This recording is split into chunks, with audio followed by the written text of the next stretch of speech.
Many people think history is a dull subject. Dull? Is it dull that Jesse James once got bitten on the forehead by an ant?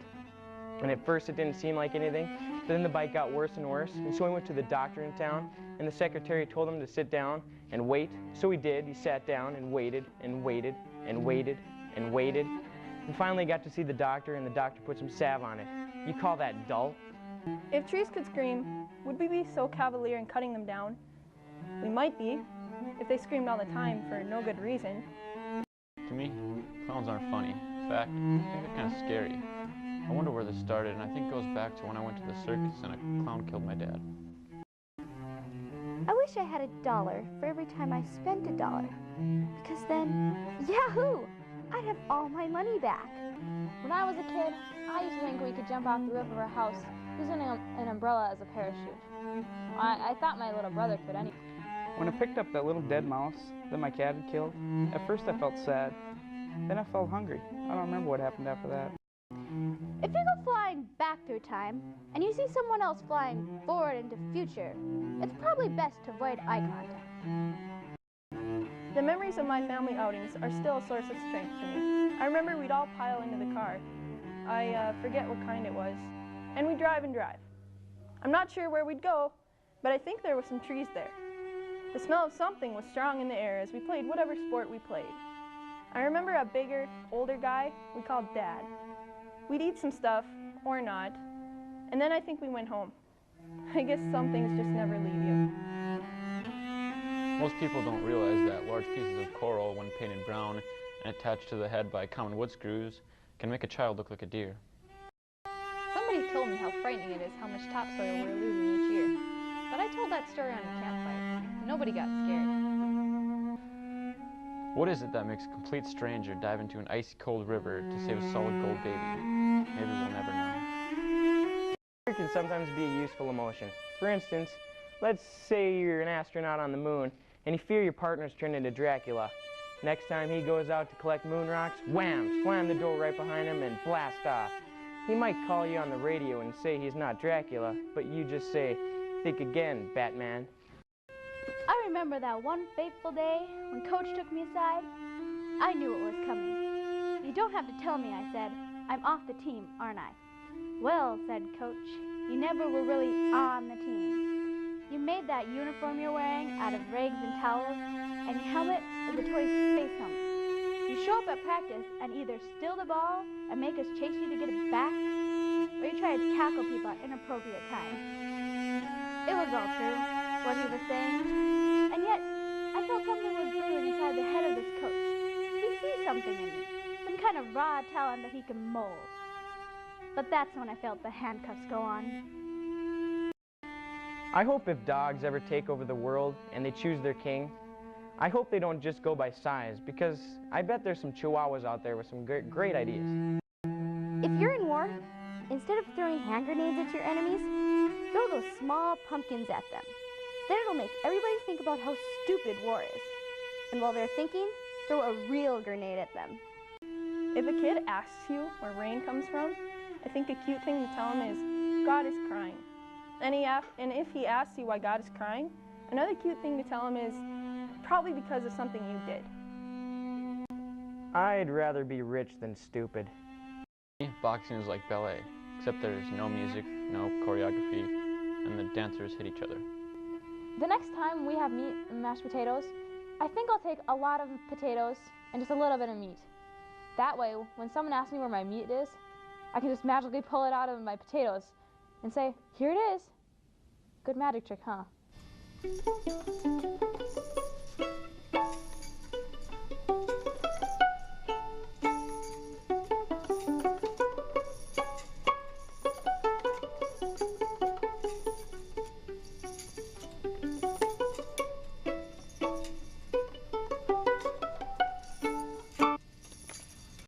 I'm not afraid of insects taking over the world. And you know why? Because it would take like 1 billion ants just to aim a gun at me, let alone fire it. And you know what I do when they were pointing the gun at me? I just sort of slip off to the side and kick it out of their hands. If you ever fall off the Sears Tower, just go real limp, because maybe someone might see you and say, "Hey, free dummy." Contrary to what most people say, the most dangerous animal in the world is not the tiger, the lion, or even the elephant. It's actually the shark riding on the elephant's back, trampling and eating everything they see. If you're robbing a bank and your pants fall down, I think it's okay to laugh. And to let the hostages laugh. Because, come on, life is funny. If you're a horse and someone gets on you and then falls off and then gets right back on you again, I'd buck him off right away. Did they ever come up with swashbuckling in school? I think one of the courses should be laughing and then jumping off something.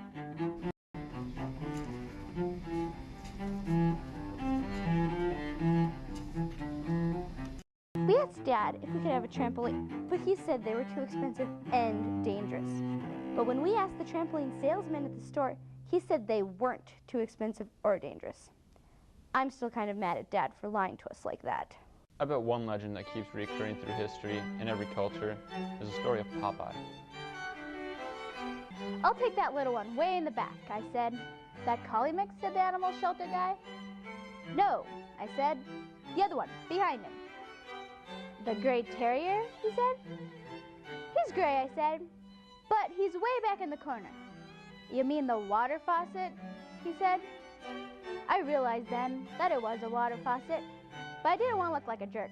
So I said, yeah, that's the one I want. It ended up costing me almost $500 to get that faucet removed.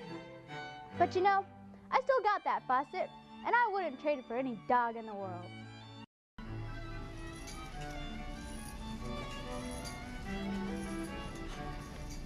As we were driving, we saw a sign that said, "Watch for rocks." Marta said it should say, "Watch for pretty rocks." I told her she should write in her suggestion to the highway department, but then she just started saying it was just a joke, just to get out of writing a simple letter. And I thought I was lazy. When you go in for a job interview, I think a good thing to ask is if they press charges. I don't think I'm alone when I say I'd like to see more planets fall under the ruthless domination of our solar system. I'd like to see a guy tap dancing so fast his legs actually broke. Then we could establish a tap barrier and go on from there.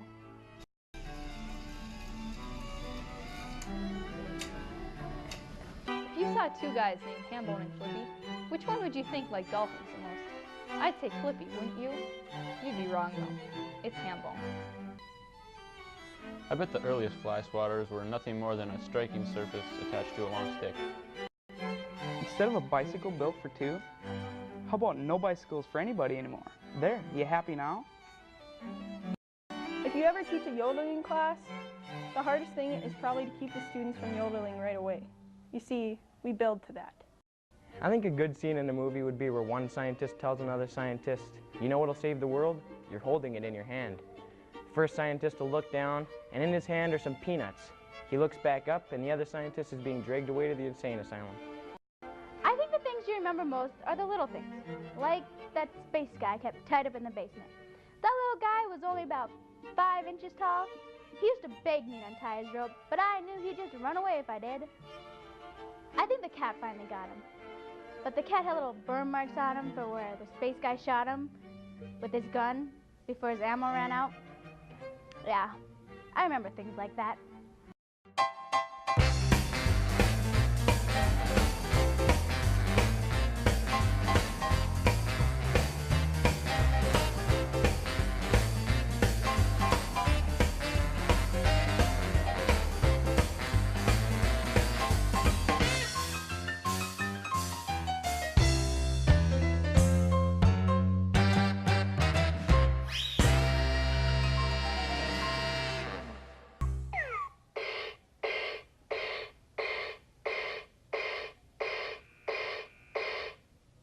$290.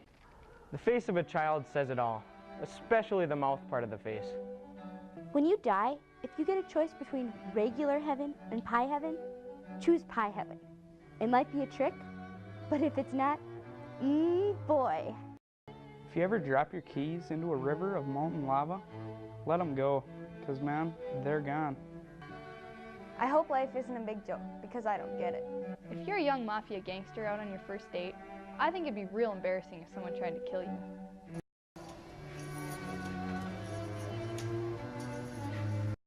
I wish outer space guys would conquer Earth and make people their pets. because I've always wanted one of those little beds with my name on it. Better not take a dog on a space shuttle, because if he sticks his head out on the way home, it might burn off. Children need encouragement. If a kid gets an answer right, tell him it was a lucky guess. That way they develop a good, lucky feeling. If you're traveling in a time machine and you're eating corn on the cob, I don't think this is going to affect things one way or the other, but here's the point I'm trying to make. Corn on the cob is good, isn't it?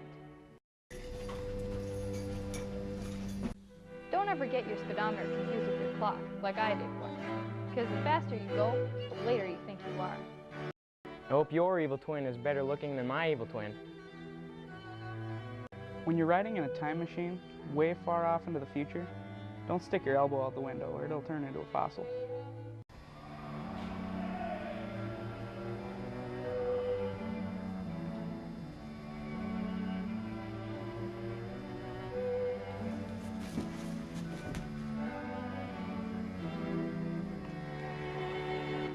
Dad always thought laughter was the best medicine.